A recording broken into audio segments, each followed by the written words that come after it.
It is 5:40 p.m. and it is time for the pre-stream AMA. Yeah.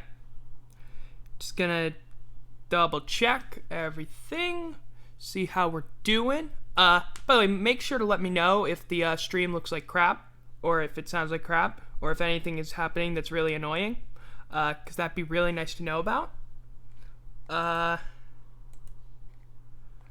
But yeah.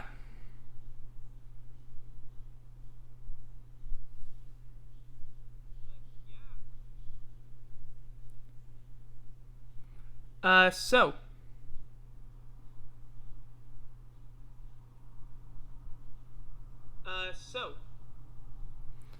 I'm just gonna sit here, wait for the people to join, and just so you know, right now is an AMA time, and I really hope that actually this is talking about it. So, yeah, and I haven't actually put the topics yet. I guess I'll talk about that later. So, let me just pull up everything. Hopefully everybody will get in here soon enough. And, by the way, once y'all get in here, you will note that this is a thing.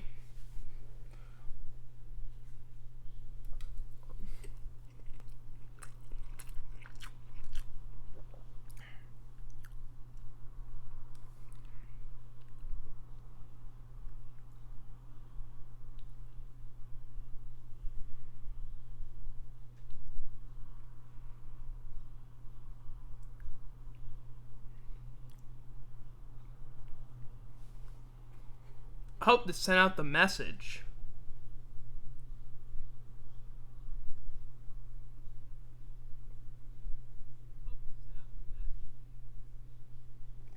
I am live. Yeah. We can wait this out. Hopefully everybody gets here soon enough. Be really nice. Once you get in, you could just start talking. We'll be starting the normal show at 6 o'clock. My time. Of course, your time may vary.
Yep.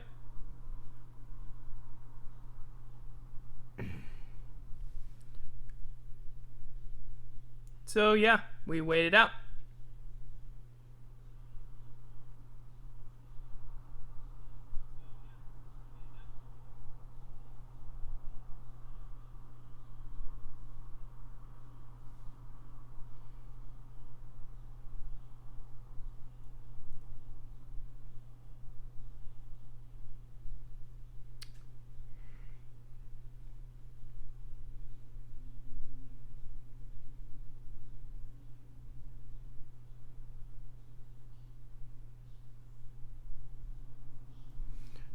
Do.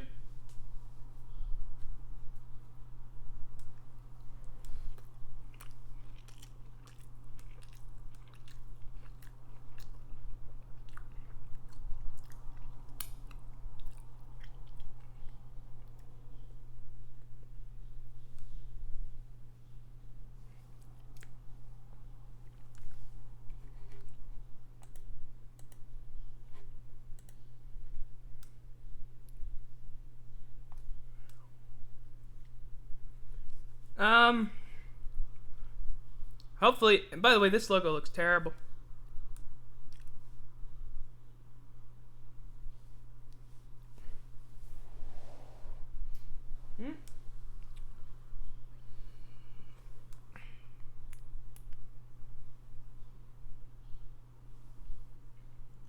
I will remember you.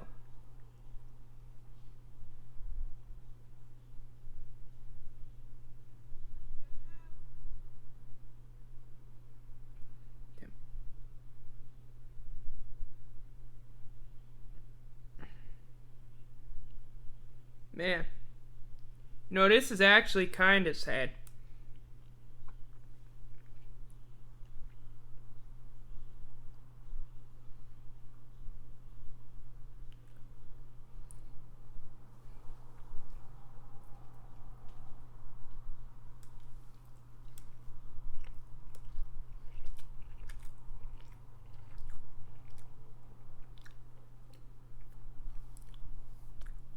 Oh, okay.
Alrighty.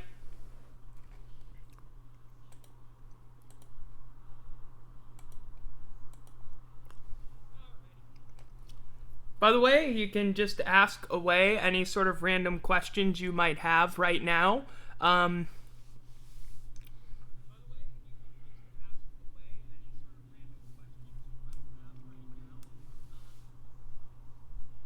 yeah, it's just kind of an open AMA. Uh, by the way, I hope the stream title's been updated to show that we are talking about the Wentz trade tonight, as well as the Saints cap situation, how they're going to have to deal with it, my thoughts on that. Main topics, but, we'll see if anybody else shows up. Would be nice.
Ooh, how well do I expect Jameis to do if he starts next year for the Saints? It's really difficult to tell with Jameis. So for him, his decision making is what I've questioned for a while, because his volume of picks with the Bucks when he threw 30 interceptions, I don't necessarily think that was all on Jameis Winston. I feel like maybe he didn't have the confidence, or because he was overthrowing guys a lot. One of his problems is overthrowing guys. That's definitely something that can't happen in a Sean Payton offense. He needs to be able to find his receivers. Remember on that play he had against the Bucks in the divisional round, he nearly overthrew Tre'Quan Smith. Like, he didn't put it right in his breadbasket. Tre'Quan Smith had to go up for the ball a little bit. And yeah, he was wide open. He was kind of in stride. But still, that would have been really bad if that hadn't gone well. I mean, it didn't help that we, turned the ball over 4 times. Like that would have probably helped us a bit more. But it just depends. I haven't seen what Jameis Winston will do besides half a game. They haven't built a system around him. Sean Payton has a different system for Drew Brees than he does for Jameis Winston than he does for Taysom Hill. I expect him to take advantage of Jameis Winston's arm strength. First of all, he can throw the deep ball really well. It's just his accuracy that's a problem. He needs to develop that. Hopefully he has, but I don't know if it's something that can be developed. Drew Brees has that knack. It's something that feels like it's intuitive, whereas for Jameis Winston, I don't know about that. But I will say that I'm also, it's just hard for me to judge that, because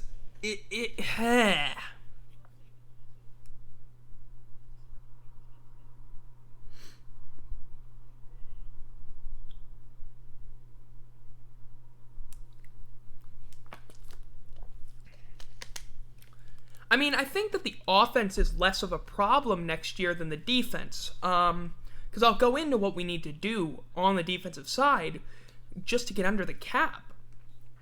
Because it's all about the cap right now. Salary cap situation for the Saints is terrible. And again, I've said I will go into it. And we're getting lucky because the word is, the NFL just sent out a memo yesterday saying that the floor is going to be $180 million. So with that means that it's more than it's more wiggle room. So instead of $175 million, we have $180 million to work with.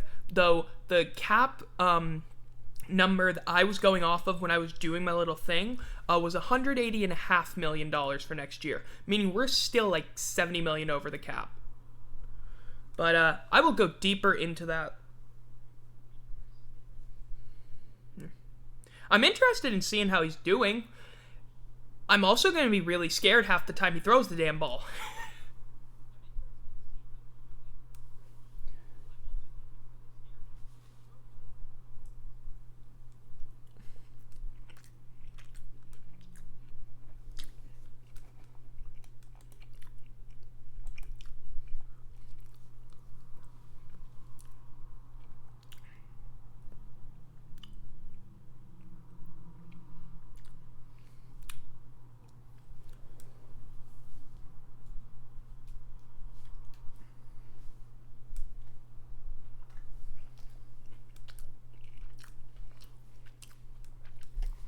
State of the NFC South next year.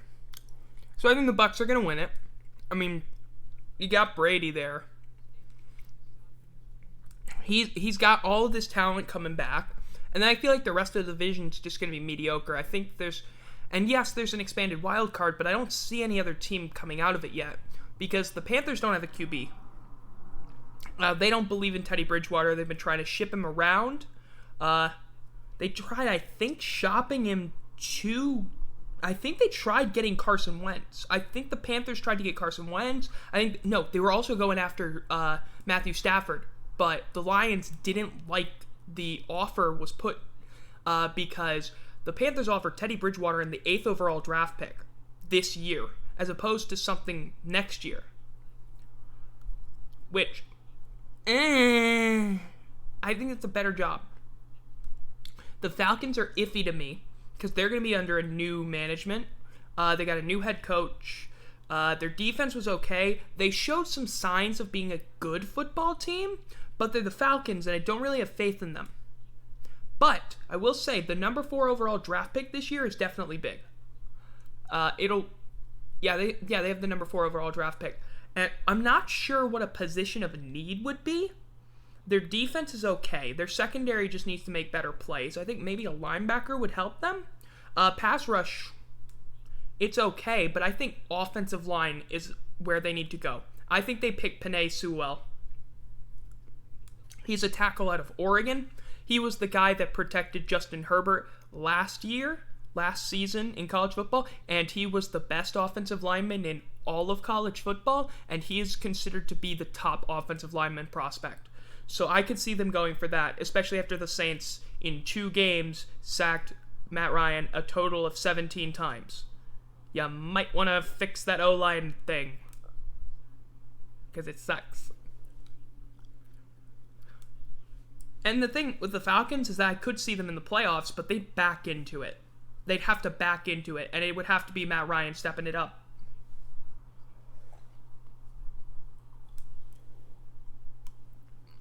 And then the Saints, it's and the other thing about this is that it's really tough to say what's going to be the state of the NFC South before the drafts even happened. Like, we don't know anything about what these teams are going to look like. Heck, the Falcons released 3 players today.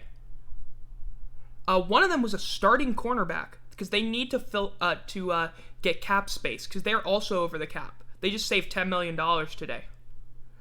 So, realistically, I don't like to make any predictions. I don't like to say anything until after the draft because that's when teams start to really figure out who they are, what they're going to be. But until then, it's really tough to tell, except for the fact that we know the Bucs are going to be good next year. Or at least we should expect it. Watch that not happen.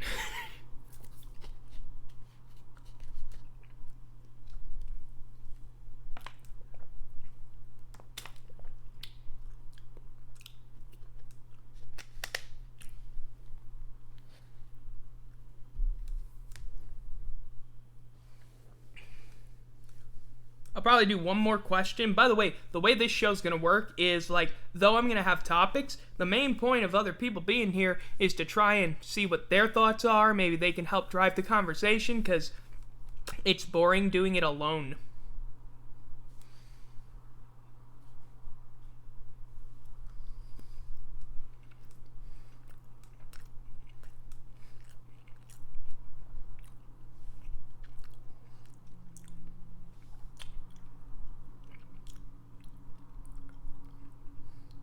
Taylor should totally join.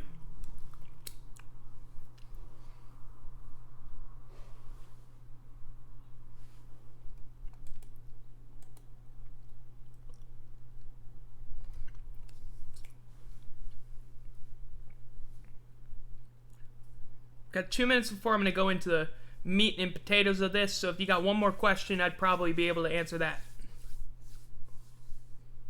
Oh, hello. Oh, hello! There it is. This guy. The man with the plan. Yes. He is a Chargers fan. Just the above 2 questions. Oh, that's right. You can't see them.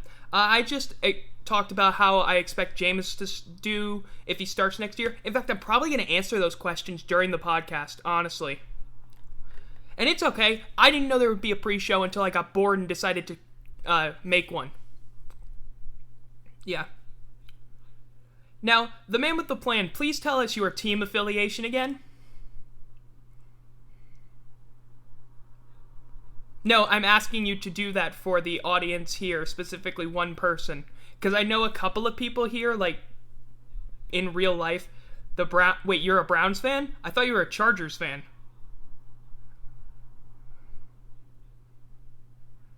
Oh god, he's here. Nah. Alrighty, by the way, I made this logo like 20 minutes ago, and it is the most off-center thing I've ever made. But it is nice to know that some people have actually joined in. Welcome, and now we're gonna transition. Yes. Alrighty, well, we're going to transition into the meat and potatoes. So, Welcome to Goal to Go. My name is Ben Schluter, and welcome to the 15th episode of this podcast. For the first time ever, I am doing this live. And the way this is going to probably work out is I have like a couple of topics I want to get into today. Y'all in the chat? Yes, Rhode Island. This is going to be perfect. Okay, so here's how this is going to work. I got a couple of topics that I've already got down. Y'all in the chat can obviously help me with it. It's always nice to have a little dialogue. And the first thing I think is important to talk about is that, well, there was a trade today, if you heard about it. Remember Carson Wentz? Remember that dude? He was an MVP candidate in 2017 until he got his leg snapped. The NFL decided, as a tribute to Carson Wentz, they would upload on their throwback channel the game in which he got injured in 2017. Y'all are cruel. Y'all are just cruel. Am I right? Anyway, not important. What is important is what happened. So, basically, Doug Peterson is a dipshit. And he decided to ruin the entire relationship he had with Carson Wentz because, well, I mentioned that Doug Peterson's a dipshit. I think that goes without saying now. And so, basically, they wanted to ship him out. Now, his production this year had been off the charts. If by off the charts, you mean off the charts bad. This guy could not throw an accurate pass. He was throwing a lot of picks. He was getting sacked a lot. Yes, his offensive line was dog shit, but still. So, Jalen Hurts comes in, he starts. We don't talk about the first game he started because that didn't happen. That didn't happen, and let me repeat, that never happened. We didn't give up 100-yard rushers after not having given up a 100-yard rusher in 89 straight games. Anyway, defense. Why didn't we have a defense? Anyway, so they trade him to the Colts. And the Colts gave up it was a third-round pick this year and a conditional 2022 second-rounder. So, first of all, that 2022 second-rounder, for those of y'all that don't know, it's conditional because it can become a first-round pick. There are two chances for it to become a first-round pick in 2022. If Carson Wentz starts 75% of the snaps for the Colts, period, that becomes a first-round pick. If he only starts 70% of the snaps, but the Colts make the playoffs, that also becomes a first-round pick. I don't get why the hell it's a third-round pick this year. Oh, I was like, the man with the plan. I have never raged harder at a New Orleans Saints game. I have never raged harder, and I was at the 2018 NFC Championship game. So you can tell me what the hard... Yeah, seriously. Oh my God, we should have won that game. We had it won. They were down to They were down to their practice squad of cornerbacks and we couldn't score on them. Anyway, I don't need to talk about that because, and I've linked it, you can listen to me rant about that on my 2-point conversion episode I did after that game. Yeah, well, you can say that, but the main point of it becoming a first rounder is, well, let's say Carson Wentz gets injured. If he gets injured, that 75% doesn't happen. So it's mainly conditional on if he's healthy the whole year. So that means, hey, Colts, you need to do what the Eagles didn't do and invest in your offensive line. Now, granted, I think the Colts have made a decent move here. Number one, the Colts are not going to be a team this year that's entirely based on their quarterback play. I think they're going to be like they were this year. They're going to really rely more on their run game. They got two really, really, really good young running backs. You have Nyheim Hines, and of course you have Zach Taylor. And watching them both in college was like, oh, you guys are special. Oh, man. And then they teamed up, which is a cheat code, by the way. It's like if you split Edgerrin James in half. I'm just saying that because Edgerrin James was that good. But with this, number one, congratulations, Howie Roseman. You just put a shitload of dead cap on your face. Really? Are you this stupid? I know it was you couldn't mend the relationship, but really? This is what you're doing? Really? And you couldn't even get a guaranteed first rounder for him? This dude was the number 2 overall pick in 2016. I get that he's pretty much he's regressed pretty far, but you couldn't guarantee that 2022 pick was a first rounder? Are you trying to fleece yourself? Are you stupid? What is the direction for the Eagles? That's my first question. What are they doing? I get they want Jalen Hurts. Fine. Nick Sirianni is not the guy that's going to get them there. Nick Sirianni is not going to work. If Nick Sirianni makes it past 4 years, I'm going to be very surprised, because that guy has instilled in me no confidence he can lead that football team. He seriously feels like the blandest possible option. What they did was they called up Frank Reich and said, who can run your offense? And they gave him that guy. And that's all they did. They didn't try and get anybody like, oh, I don't know, an Eric Bieniemy type. You know, a really good offensive coordinator. But it's okay. It's okay. It's not like Eric Bieniemy should have a coaching job. You idiots don't want to hire him. Hire his ass next year, please. Yeah. Honestly, I think the Colts aren't going to lose this trade. I don't think the Eagles are necessarily going to lose this trade, because they've already lost because they lost Carson Wentz, and now they have to eat all of that. Now, while the Saints are in cap death, they're in like one of the several circles of hell. Oh, sir, I am a sports rant machine. Yeah, please, if you ever want me to... By the way, what y'all can always talk in the comments here.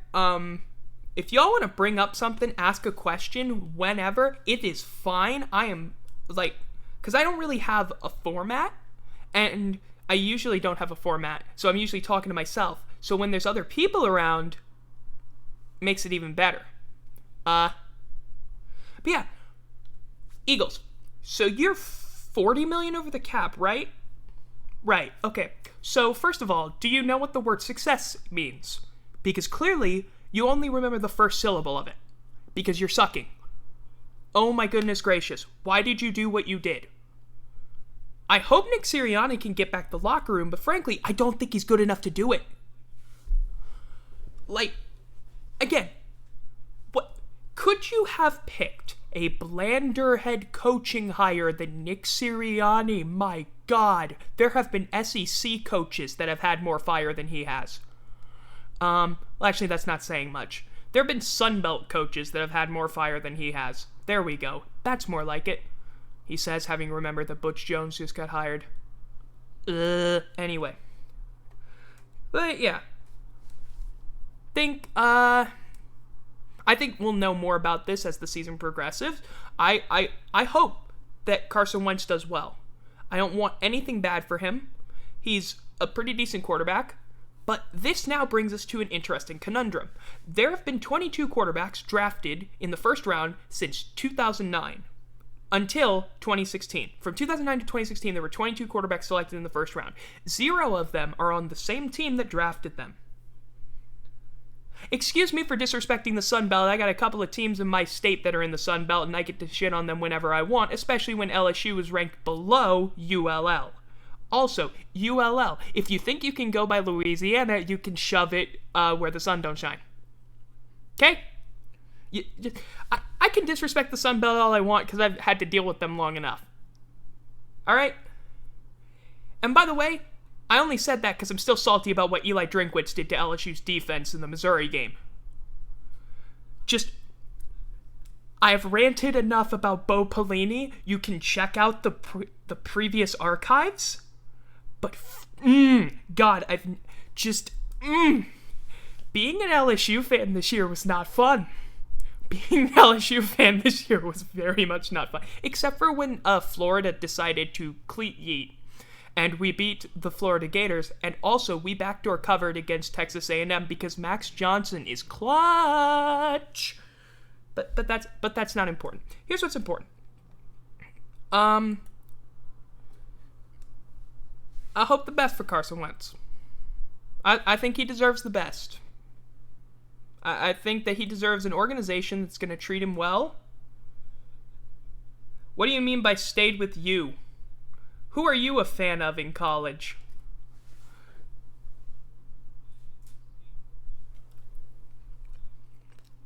Oh. Oh, yeah, that's right. 405 yards. Moving on. Yeah. Just gonna say that. Nothing but pain, you. Haha. LSU this year wasn't really LSU, it was L's U. The S was lowercase. Anyway, it's time to talk about my football team. If you can't tell from the logo, and first of all, I would like to ask y'all, how about this logo? I mean, I whipped this up in Photoshop in like 20 minutes, like a few days ago, and it looks pretty nice, I think. I mean, I like the ransom note style. But, yeah, it's time for me to talk about the team that gives me pain on a regular basis. The New Orleans Saints. Why did I ever have to be a fan of this team? They don't bring me joy all the time.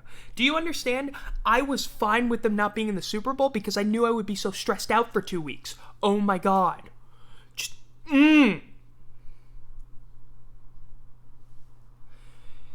Anyway, the Saints have a problem. They don't have any cap space. And by don't have any cap space, I mean, holy crap, you have no cap space. You're screwed. According to a website, we are $69 million over the cap, which is very much not nice. We got to do something about that. Because, you can't be over the cap. And by the way, that's $69 million of our top 51 contracts.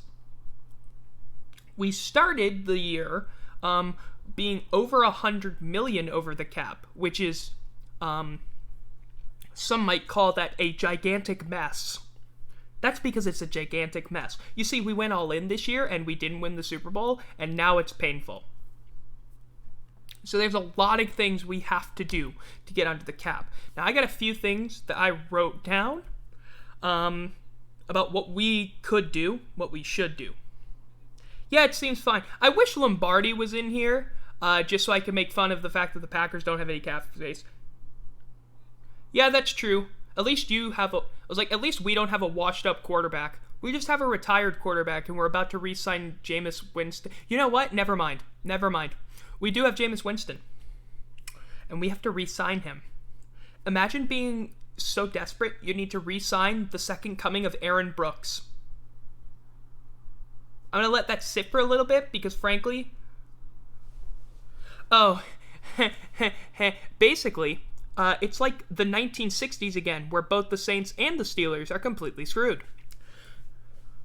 You say it's Taysom time, but the Saints already said, you have Dwayne Haskins, problem solved. Yes, problem solved. Now you have a new cancer at quarterback. Anyway, not important. What we need to do, and I haven't even gone through every single thing we gotta do. This is just a set list of things. Number one, we gotta release, here's some things. Number one, Saints gotta release Quan Alexander. He is worth $13.4 million. He tore his ACL. He's getting up there. We can't afford to keep him around too much. Number two, we need to release Jared Cook. If we release Jared Cook before March 18th, we avoid paying him a signing bonus of $9.1 million, and we release $9.1 million. We need to release Jared Cook. Jared Cook is a liability. Number one, he sucks. Did I mention that he sucks? Let me think. Did you remember the Buccaneers game? I did, because I'm still traumatized from it, because Jared Cook decided to become the second incarnation of Ted Ginn Jr. and become Ceramic Hands. How do you forget? Oh yeah, that's right, you're not a Saints fan. Trust me, there were a few weeks where I forgot Jared Cook was playing because they didn't throw to him. You know what was funny? We were actually good when we tried throwing to Jared Cook. He fumbles on the 2-yard line against the Bucs in Tampa. Ugh. Guy can't hold on to the ball. Guy can't catch the ball. Guy isn't a good blocker. We have a guy named Adam Troutman who we picked up in the 5th round last year who's better. What's the point of investing in Jared Cook and paying $9.1 million when you got a guy that's better and cheaper? Honestly, Jared Cook is a liability on offense, and we need to release him now. Not only that, but he takes a huge hit on our cap. So, get rid of him. Please, get rid of him. Please, I'm begging you. As a fan of this football team, get rid of him. No one wants him here. He's absolutely hated by every member of this fan base because he keeps dropping balls he should be catching. Or fumbling when he shouldn't be. My God, this dude cannot hold on to the football. Ugh. A poor man's Eric Ebron. Yeah, except Eric Ebron ain't getting paid $9.1 million. Then we got to release Janoris Jenkins. Janoris Jenkins is a $7 million cap hit. He's also like 32 years old. He's getting up there. We don't need it. Then we got to cut Malcolm. Yeah. We got to cut Malcolm Brown. Look, he's been around for a while. He played in 13 games, but he's constantly injured. He only played 33% of the snaps this year. He's not worth the $5 million. We're going to save $5 million by cutting him. We can't keep Emmanuel Sanders. Emmanuel Sanders, not only is he getting up there, but he's just too much money. When you have $69 million that you're over the cap by, and that's just your top 51, you got to make some drastic moves. And Emmanuel Sanders is a drastic move we're going to have to make. I think we'll find a receiver because have you ever doubted Sean Payton's ability to find a random receiver? Like, did you forget Marcus Colston, Lance Moore, Devery Henderson was a really good LSU wide receiver, but still. Kenny Stills, Willie Snead, other guys. You know, Sean Payton, if there's one thing he's really good at, it's finding random-ass wide receivers and slotting them in, and then it works. So I think we can get rid of Emmanuel Sanders. We got to cut Patrick Robinson. That's sad. I thought Patrick Robinson was doing better. In fact, I really was hoping he would be healthy, because he played a lot better now. Like, he's been playing a lot better, because if you're not a Saints fan, then you probably don't remember what Patrick Robinson was. Patrick Robinson was annoying and annoying and annoying. Oh my God, that guy before he left to go to the Eagles was so bad. He was a Saints defensive back, so you can excuse him for being an utter failure. Then, we have to let Marcus Williams walk. Oh my God, Marcus Williams being gone. That will only help the defensive secondary. The guy is a liability every time he steps on the field. When he got injured this year, I was happy. Because he was so bad at what he did. My God, that dude can't tackle. He reminds me of Roman Harper if Roman Harper was even worse at coverage. The 1 year he came to the Chargers, he went 4-12. Who? Who are you talking about? This is really... Wait. Who? I'm so confused right now. Oh, Patrick Robinson was on the Chargers? Are you kidding? That doesn't even make sense. That doesn't sound right. I remember Robert Meacham being on the Chargers, but I don't remember him being on the Chargers. The man is poison. Patrick Robinson was good this year, though. He was actually pretty decent. But Marcus Williams. Okay, look. Marcus Williams is a ball hawk. I get that. He'll go to the ball. But this motherfucker, every single time he tries to tackle, he does it the wrong way. This dude doesn't have tackling for him. You know why the Minneapolis Miracle happened? Because Marcus Williams is an idiot. If that dude just stands upright, you know what happens? Stephon Diggs gets Brandon Cooks. Remember Brandon Cooks in the Super Bowl? When he got leveled to the ground? That's what happens. The clock doesn't have a chance to stop, and the dude's injured. They're going to try and get the ball there. But, nah. Marcus Williams needs to go. There ain't no way we should be re-signing his ass. He is so bad at what he does. Man, I wish we had Von Bell instead. And by the way, imagine saying that you'd rather have Von Bell. Because, well, actually, no. He's a damn good hard hitter. Everything about that hit on Juju Smith-Schuster was glorious. Yeah, he didn't just whiff. You look at the tackle, and he does everything you're not supposed to do on that kind of a play. You know what you do in those situations? You play heads-up football and you go high, like a normal person. I would have made that tackle, and I'm 5'9". I would have made that tackle. Maybe. I'd have probably gotten run over and kicked in the face, but I would have at least had the smartness not to go down like a dumbass. Anyway, we have to restructure some contracts too. 3 contracts need to be restructured so we can push the money down. We need to restructure Andres Pete because he's overpaid. This dude is...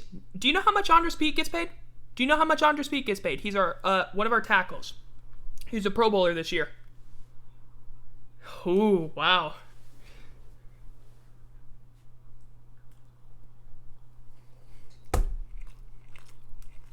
Hold on.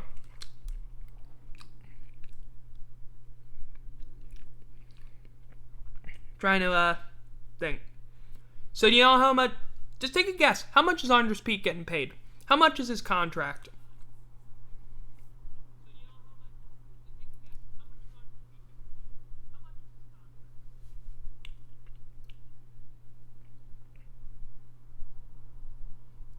$5 years, $57.5 million.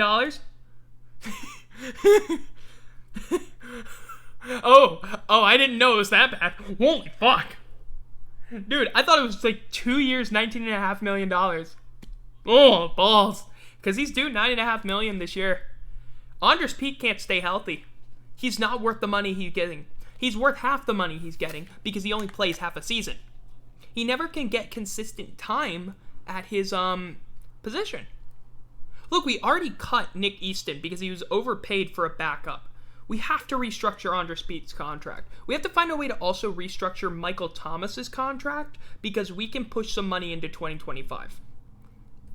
We also got to restructure Cam Jordan's contract. We can push some money. The last thing we need to do is we need to franchise tag Trey Hendrickson. Now, if y'all don't remember who Trey Hendrickson is, first of all, that was because he was snubbed from the Pro Bowl ballot, despite the fact that when the Pro Bowl ballot was released, he was leading the league in sacks.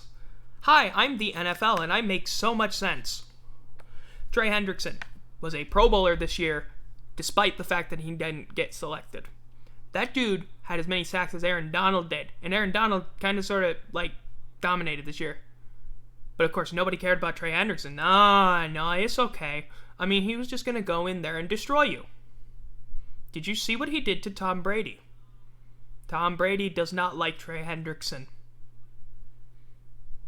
I'm sorry, I'm just going back to that game when we beat the crap out of the Bucs on their home field. That was a glorious game. For all of you, what was your reaction after the Saints won that game? Because my jaw was, on the floor.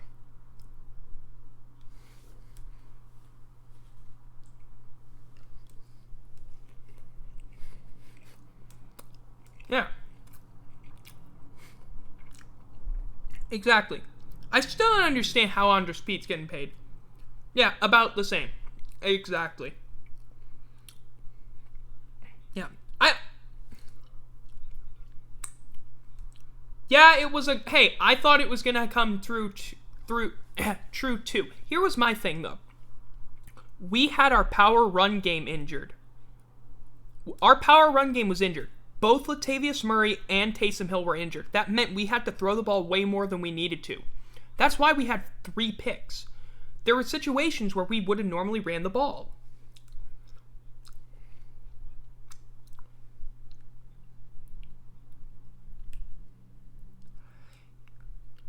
Yeah. I mean, yes, it was hilarious. Brady. Okay, so Brady is a cheat code, I believe.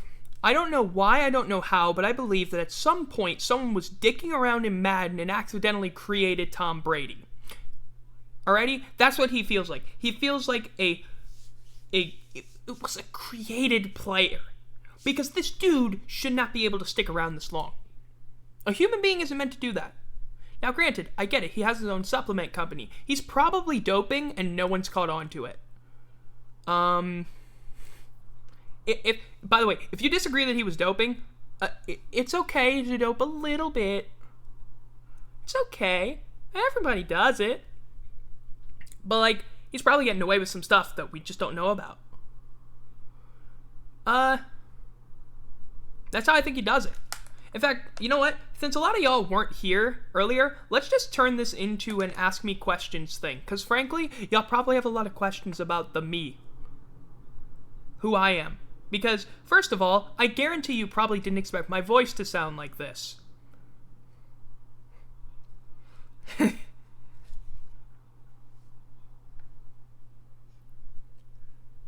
Or at least, I don't know. Yeah, well, when you own a supplement company like that, you're probably going to be able to get something there, and you are ahead of them. How old am I? I am 20, and I mentioned that when we had the trivia game. Yeah, 20, so. Yep. LSU student, going for a degree in sports broadcasting, hence why I'm kind of sort of doing this. Yep. Mass communication is what the official thing is. Broadcast journalism. Hopefully I can get that done. Yeah, been a Saints fan all my life. Been to a lot of Saints games. Was there at the 2018 NFC Championship game. Was there at the 2017 Wild Card game when we beat the Panthers. Was there at the 2019 NFC Wild Card game when Kyle Rudolph pushed off. Don't at me. Kyle Rudolph pushed off. That should have been offensive pass interference, and the fact that they didn't review it is bullshit. You gotta be consistent.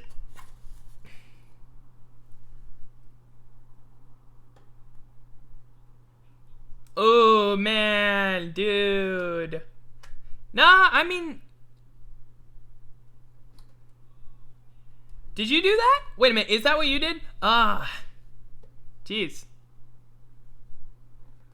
That's a thing. Alright, nah. I mean... I just didn't do that, nah. I was good taking online classes because, like, I mean, yeah. Honestly, I really start going back next fall. Taking off a gap year or something. That's good for you, the man with the plan. Hey, at least he does have a plan. IT wasn't it for you, yeah. Well, I mean, I chose my thing based on the fact that I like talking about sports a lot. And in fact, I didn't know there was a podcasting app until, like... Oh, yeah. Shit. Same questions. Uh-oh. Wait, how the hell are you... I'm not even gonna mention how the heck are you that young? Because it's like, we're basically same year. Anyway, yeah. If I had that QuizKit app, and I'm going to get it installed, we will have questions next week. Because I am an evil person with evil plans, and I am evil. Did I mention I'm evil? Yeah. How the heck are we making you feel? Oh, jeez. Jeez. This explains a lot, then. Nah, I mean, I don't doubt it. I mean... Oh, jeez. Oh, God. Thinks about it. Well, that's a thing. No, just young'unt. You're just young'unt, mate. Ah, man. But anyway. Huh. That's interesting, actually, yeah. For me, I haven't watched a lot of NFL stuff, and sometimes I do terrible jobs on Sporkle quizzes. Hey, have you ever forgotten who Joe Flacco is several times? Because I sure have.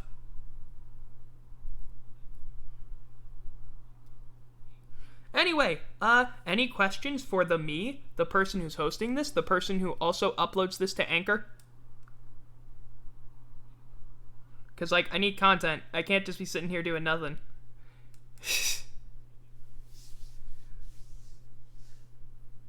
CJ Gardner-Johnson is a professional trash talker with a side hobby of a football player. That's what he is. He's not a team... I don't know if he's a team cancer, but let me tell you this.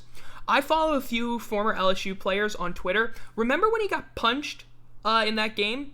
Yeah, a lot of former LSU players came out and said, yeah, he totally deserved that, and that was coming. Because you got to remember, the guy that punched CJ Gardner-Johnson was a Georgia player.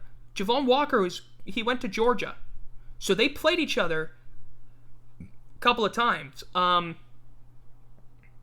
You want me to rant more? Give me something to rant on. Okay? That's what the AMA is for. It's so that I can get on to something where I will be pissed off. Hey, you want me to rant about the fact that I was at the 2018 Saints-Steelers game when Juju Smith-Schuster fumbled the ball, and guess what? I thought it was pass interference in the end zone because I had the worst angle in the history of humanity. I don't know what the Saints' schedule is next year, because of the 17th game. They haven't, have they officially announced how the 17th game is going to work for every single team? Because I don't understand it. Like, who is every single team going to play? How are they going to figure that out? Because for me, my preemptive thoughts are, I got no idea. Because for a lot of it, it's always going to be, who do you play when? Because every home game for us, that's one thing. A home game for the Saints, you don't have to worry about the weather. We have to play Green Bay.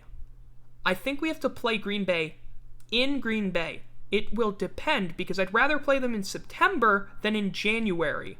I'm sorry, not January, potentially January if they move the season ahead 1 week. Or December. Honestly, it's always about when you play a team. Because weather does factor in.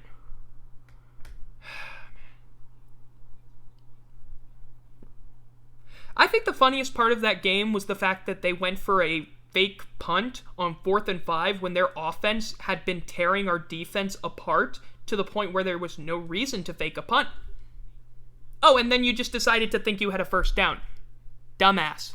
Don't run a fake punt there, you dick. Okay, actually, do you want me to rant on something? Here's a question you should ask me. What was the worst decision that any opposing coach made in a Saints game this year? Because I went on a long rant about this, and I'm still pissed off. Would you like to know? So, first of all, take a guess of what I think was the worst decision any opposing coach made against the Saints this season. Absolute stupidest decision.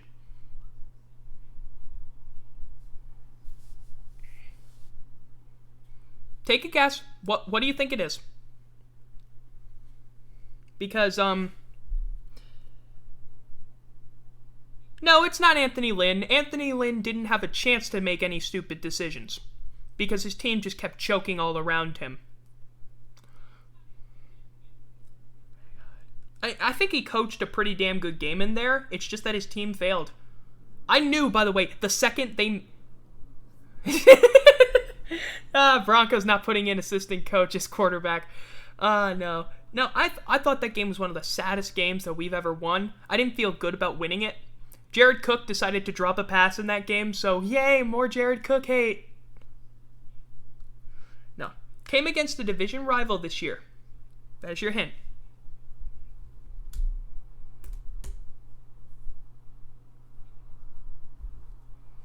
Never should have happened. The stupidest decision you could have made. And you made it. And it was a division rival that made it against us. Do I need to say it? Or are y'all going to guess? Come on. Bonus points to whoever gets it. The bonus points are meaningless.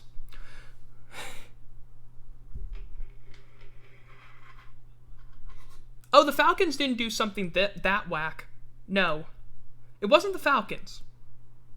Let's just go with it. It was the Panthers kicking a 65-yard field goal to try and tie the game. Okay, so here is what happened. So, hi, my name is Matt Rule, and I'm a dumbass. That's what I am going to preface this with. Okay, so, start with this. The Panthers are right at the 2-minute warning. It's 4th and 18. If they kick a field goal, it's a 65-yarder. So they bring out the field goal team. First of all, nobody's ever kicked a 65-yard field goal in the regular season before. Really? Number 2, you don't have the advantage of wind. You're in the dome. 3, I don't give a damn who you are. You don't kick a 65-yard field goal. The Saints have a penchant for committing stupid-ass penalties on deep balls. So why the hell are you ever going to call a field goal here? It's not just conservative, it's absolute dumbassery. There's no realistic way that you think he has a chance. That's number 1. Number 2, the Saints are going to screw up. You play on the fact that their defensive backs are stupid. Hope to God that P.J. Williams commits pass interference or holding. Because guess what? You'll get it. You'll get it a lot. It happens far too often, and it pisses me off whenever it happens. But I know it's reasonable. We've been able to... Teams should have figured this out years ago. When the Saints played the Cowboys in 2019... We won that game because Kellen Moore is a dumbass offensive coordinator who doesn't know how to call plays and doesn't know how to adjust to teams that are not doing well. We could not cover the deep ball throughout that entire game, and he never tried to utilize it against us. Here's my theory. If you're going to try and beat my team, do it. If we beat you, it should be because we played better than you, not because you were too stupid to take a hold of our weaknesses. The Bucs did that to us. I was not pissed off. They beat us, and they beat us well. Because they knew what to do, they knew how to take advantage of all of our weaknesses. The Panthers in that game decided to kick a 65-yard field goal just to tie the game. Number 1, so we've already talked about how no one's going to kick a 65-yard field goal. And the fact that you could easily get it. Here's the third problem. You're tying the football game, giving the ball back to Drew Brees with 2 timeouts and about 1:50 to go. That same game, at the end of the first half, the Saints had 1 timeout. Brees got the Saints to a touchdown drive within 1:30. So, what the hell are you doing? You already know he can do that, right? You already know Brees is very capable of making a game-winning drive, and he did it for a touchdown. All the Saints would need is a damn field goal, and Will Lutz wasn't becoming that weird miss machine. What the... Who in their right ass mind calls a 65-yard field goal down 3 with 2 minutes to go when the Saints get the ball back with Drew Brees with 2 timeouts? Here's what I would have done. I've already said I would have done. But here's the most important part about this. I don't want Drew Brees with the ball because... Remember last season against the Texans when the Texans scored a go-ahead touchdown with about 1 minute to go, and even that wasn't enough time. Even a minute with like 1 timeout, and the Saints still won that game. That too, yes, Matt Rule did try a 67-yarder. What is he, stupid? Does he think his kicker has the same... Who does he think his kicker is? Joey Sly isn't that great. I mean, he should know this because, if you don't know, the Saints played on the video boards Joey Sly's miss from the prior year. It was a chip shot field goal that would have pretty much iced the game. He missed it. We went on to win that game. And right after they show that on the big video boards, he misses a 65-yard field goal by inches. Now, I will say, it was hella impressive. What a great kick. Oh, it was so perfect. I don't give a damn if you make it or not. It's still a really stupid decision. Oh my God. And again, I shouldn't be complaining. But we won the game. But we didn't deserve to win it. Because the idiot in charge of the other team made a dumb decision. I don't even think Anthony Lynn would have made that kind of decision. Because Anthony Lynn is at least stupid enough to go for it. Because the type of idiocy that Anthony Lynn has is that he's overconfident. He's overconfident in his offense's ability to move the damn ball. That's why he calls a run play right before the end of the half. Alrighty? That's why he calls stupid play after stupid play after stupid play. It's because he's overconfident in his offense. In this case, it shows that you have zero confidence in your offense. I guaranteed after coming back from that 2-minute warning break, we were going to see them going for it on 4th and 18. But no! They bring out the damn field goal unit. Yeah. Hello, person. You say that, but forget about week 2 when he punted on 4th and 1 in OT. Oh, God. Look, I don't watch enough Chargers games because I don't have NFL Sunday Ticket. I should be noting this. I don't get to watch a lot of other teams. The main team I get to watch is the New Orleans Saints.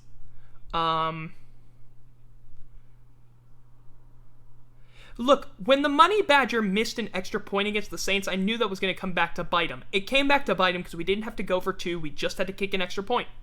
I knew that would come back to bite him. Every missed extra point's going to come back to bite you, unless your team plays well enough. It would have been funny for you, Mr. Chargers fan.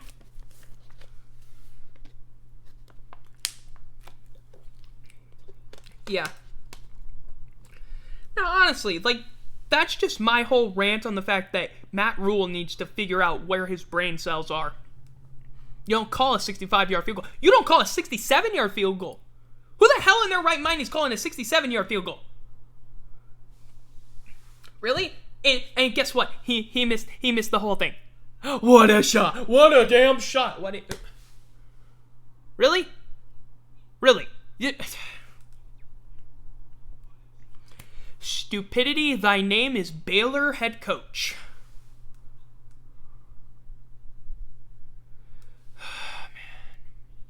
Man. That was a real rant. Yes, kick this 2/3 the length of the field, please. Hey, it's doable, but not usually in those situations. Like, you need everything to break your way. First of all, you can't really do it as a kicker in the NFL. Straight up. Okay, so here's the thing. Straight-on kickers aren't as popular in the NFL because they're less accurate. However, a straight-on kicker can kick longer. They just have to nail a sweet spot. So that's why, like, for example, Jaguar Gator uploaded that Mark Mosley video today, where he had missed a couple of field goals. He was a straight-on kicker, so him kicking a 54-yard field goal, had he been able to consistently hit that distance, would have been perfect. Tom Dempsey was a straight-on kicker, and he had more surface area with which to hit the football, hence why he could kick a 63-yard field goal. And that's why it took so long for someone else to do it, and Elam had to do it in Denver. I mean, granted, New Orleans does have a little bit of help because there is, in fact, less gravity in New Orleans due to the way the earth is. I'm not even joking. It's very slight, and it's not enough to impact a field goal, but still, it is factually accurate that there's a little less gravity in New Orleans. Which is why I guess we flood so damn often. But yeah, anything else y'all want to talk about?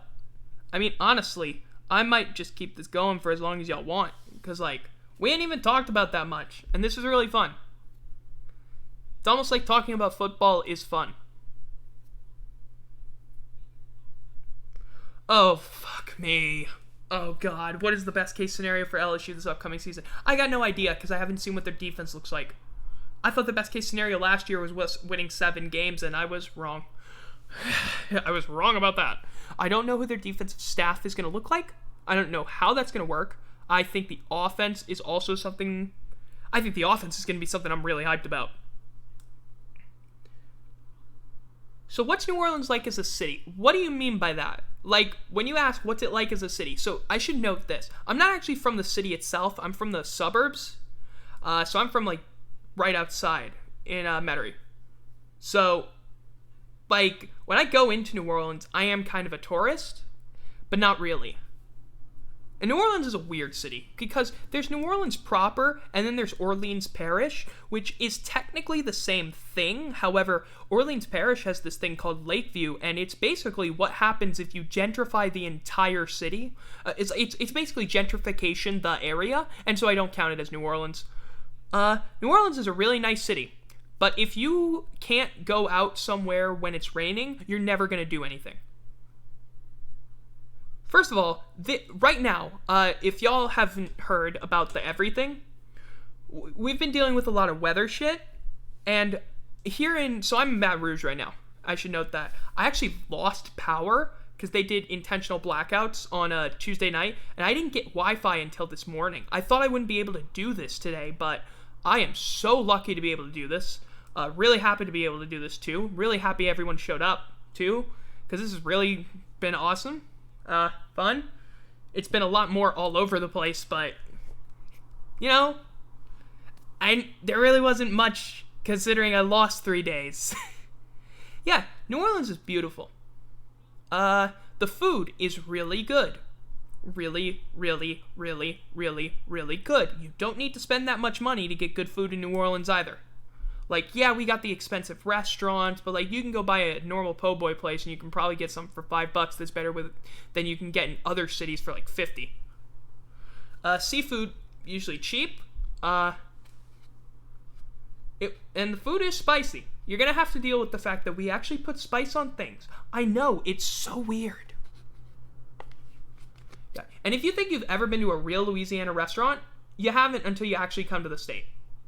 It's some of the best food in the world.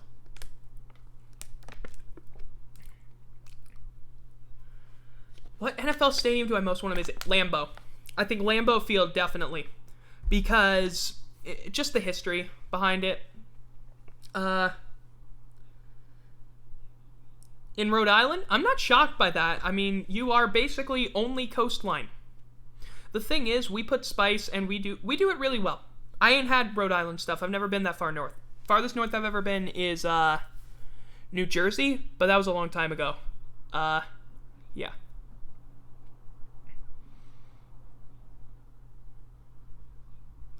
Yeah, Lambeau's a really nice field. LSU actually plays UCLA at the Rose Bowl this upcoming season. And if I can get and I will find a damn way to get a ticket to that game. Because the Rose Bowl is on the tops of my list as one of the places I want to go. Despite the fact that, if we're going to be honest here, the Rose Bowl kind of sucks as a stadium. It's basically a plate. They just made a plate into a stadium. Congratulations. You're so amazing. It's not that great a stadium looking. And also, it's going to be in August, which means it's going to be hot. Granted, not as hot as it's going to be here, because your dry heat doesn't make me feel anything. I once did 90 in Dallas, and it felt nice. Look, weather. You don't know what weather is until you've been insert any place that says they have weather. But down here, you will sweat your ass off. I will say that. We have the most humid city I think we're the second most humid city, major city in the U.S. Only Jacksonville is higher. I might be getting them mixed up.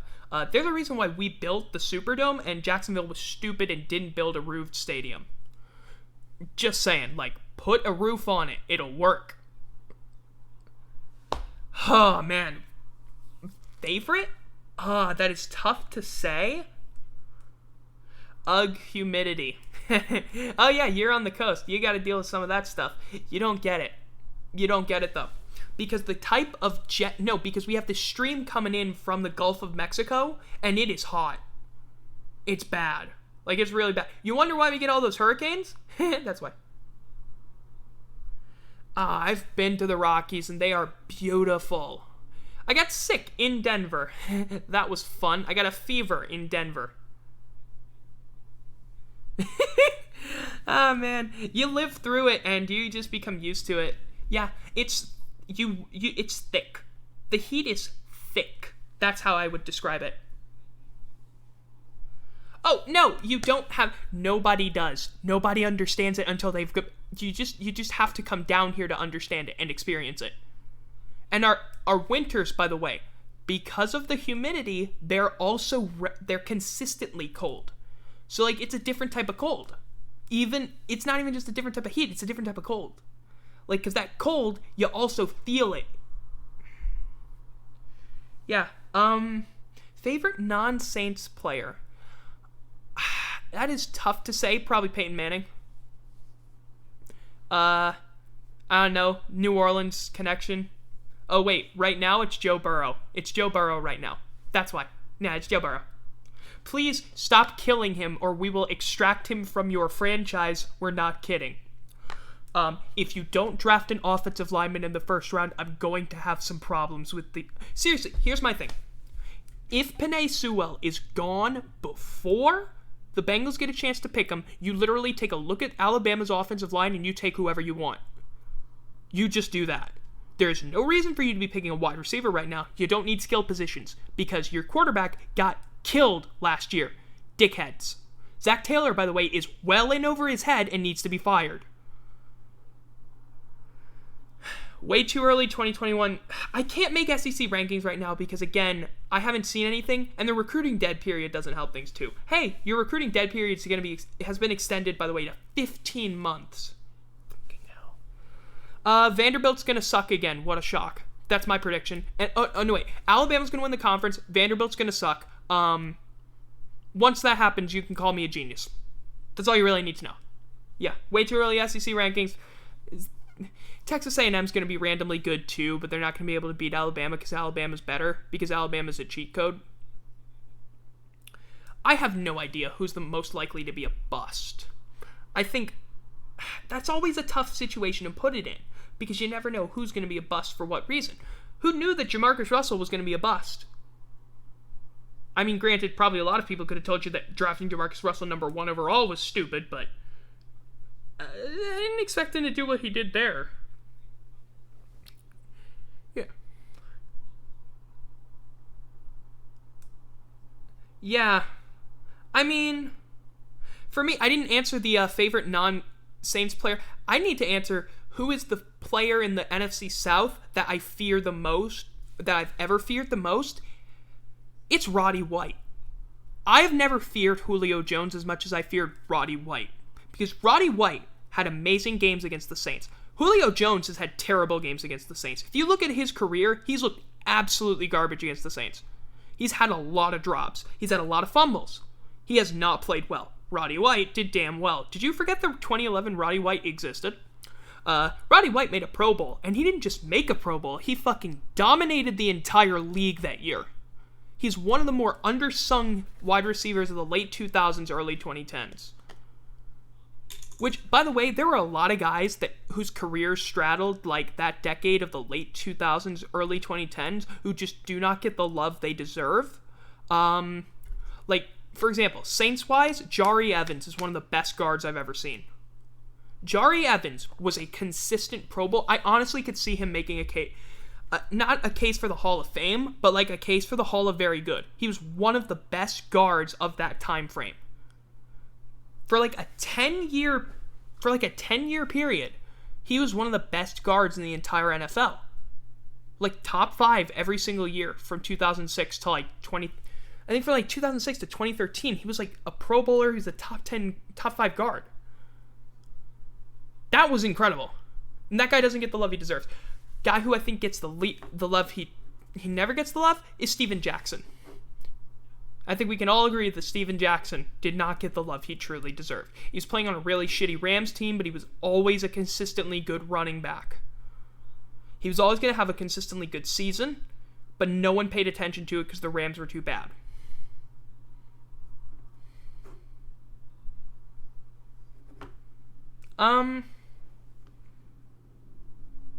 Yeah, he is one of the better running backs that nobody remembers, Steven Jackson. Really, though, Steven Jackson is underrated. So underrated. Oh my god, if people started looking at guys that were on shitty teams that balled out more, maybe we could actually talk about football better. Because it wasn't just guys on good teams. Bad teams had good players. As a Saints fan, I can tell you that because we had some bad teams, some damn good players on them. Just, who are some other guys from that era, though, that like never got the love they deserved? Because you got like Steven Jackson, you had Jari Evans, who's probably not getting the love he deserves now.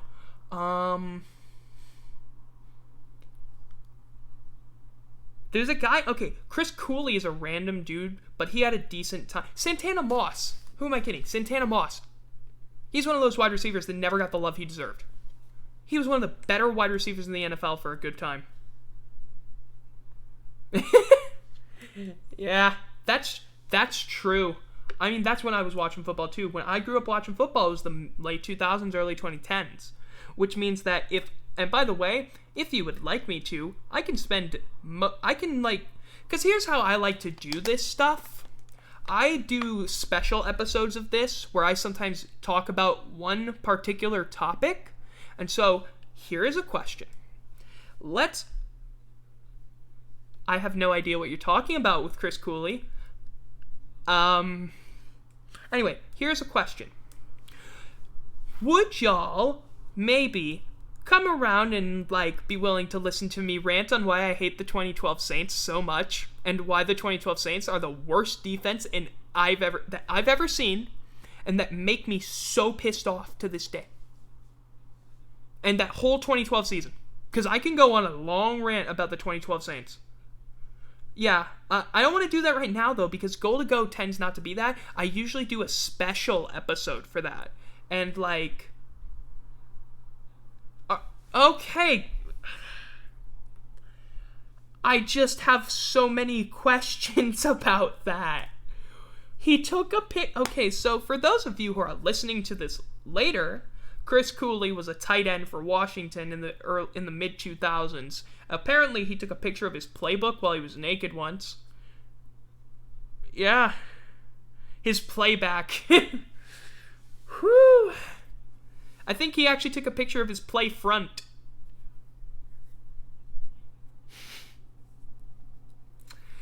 That was a terrible joke. Anyway, so this is just a question. If I were to say, do a stream on like tomorrow, maybe tomorrow, because I'm not doing anything tomorrow. Would y'all be up to it?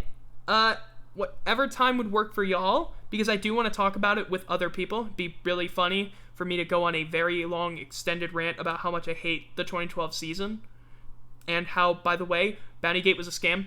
Bountygate was a scam, and Bountygate was a scam. There's no way it happened the same way that the NFL said it was. It wasn't as big as it was. Yeah, just tomorrow, same time tomorrow, probably going to start around 6 o'clock. Because, this is fun. This is actually really good. I think maybe if we can get even more people talk about this stuff, that would be really nice. Because, frankly, if there's one thing I love doing, is talking about football. Especially the stuff that I had to go through. Because, God, the 2012 Saints were... The 2012 Saints somehow pitched a shutout. They shut out the Bucs that year 41-0. The worst defense I've ever seen shut out a team. And of course it was the Tampa Bay Buccaneers. I gotta say, that 2012 Saints team hurts. It hurt to watch them. Because it was like, the way I describe it is every week, no lead was safe. No lead was safe. We could blow that game at any moment. Or we could just not be in a game for no apparent reason. I mean, the Packers game that year still haunts me. There's one name that nobody will ever remember, but I do. His name is Joe Morgan, or Joseph Morgan, and I would encourage you to look up his highlights from the 2012 season. He had like 5 catches, and his yards per catch average was like 26.5 yards. He averaged 26.5 yards per catch on like 5 catches. Like, he had like a 13-yard catch, and the rest of his were like 40 or 50 yarders. If there was ever a guy who was like a one-game wonder, it's him. This dude randomly did stuff.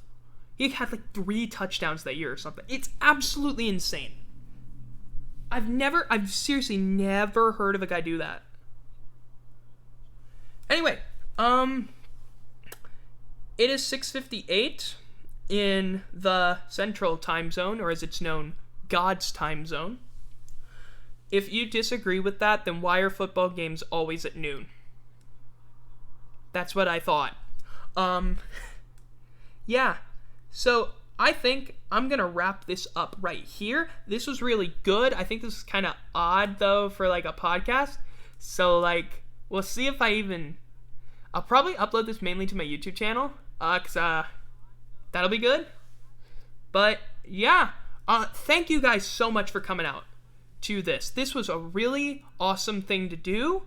This definitely isn't going to be the last time. Yeah, trust me, ranting about football to other football fans is amazing. I mean, hell, we're always trying to get Jaguar to do it, and he just doesn't. That's the thing. Like, I'm trying to always get some sort of thing. I mean, honestly. Oh, yeah. What do you mean by a chat extension so that way there's context to what you're responding to? What do you mean by that? Because I can see the chat, like, right now. I am so confused. So that's on the screen. Ah, I see what you mean there. Okay, yeah, I should definitely be showing. Yeah, exactly. I understand exactly what you mean. Well, hey, this is the first time I'm doing this live, so that's something I'm definitely going to keep in mind for next time, for tomorrow.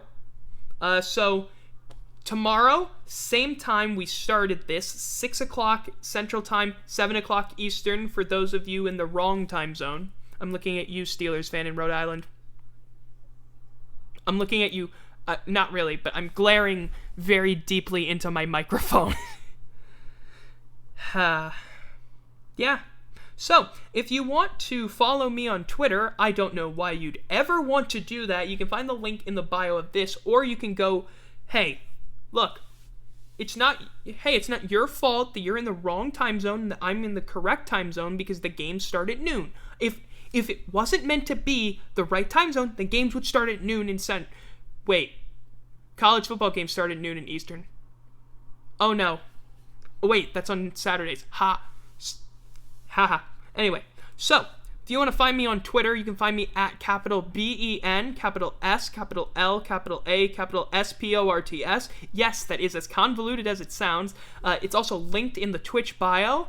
For those of you that are listening to this on Anchor, Spotify, wherever else you get your podcast, you can find the live version of this podcast at twitch.tv/TEPIGLOVER1. I'm not saying that out loud for your sakes.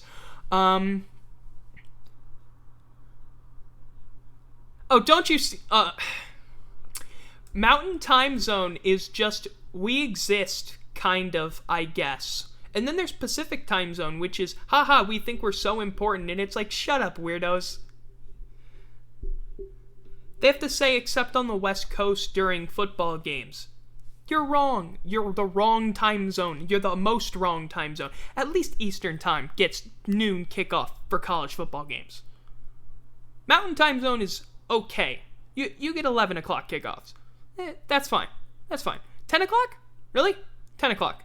No, we're going to talk about that. You're wrong. Anyway, I have been ranting, just talking, rambling way too long, so let me get the actual outro out. So if you want to find me on Twitter, I've already said that. You can find the link in the bio. You find my Twitch played. Oh man, 10 a.m. college football sucks. I went to an 11 a.m. college football game last year, Utah State versus LSU. I left after the first quarter because it was blistering outside. Jordan Love threw 3 picks and I knew he wasn't worth anything at that point. Anyway, I have been Ben Schluter, that's right. This has been Goal to Go. Tomorrow, and by tomorrow I mean, because I'm uploading this tomorrow, so today at 6 o'clock, you can hear me back live on Twitch talking about the 2012 Saints and why they have traumatized me. So, until then, I hope every one of you who stayed here, enjoyed the stream, has enjoyed this. Y'all go tell it. If y'all enjoyed this and you know other people would enjoy this, please spread the word. Having more people out here would be so much fun. Yeah. So until next time, tomorrow, I will see you.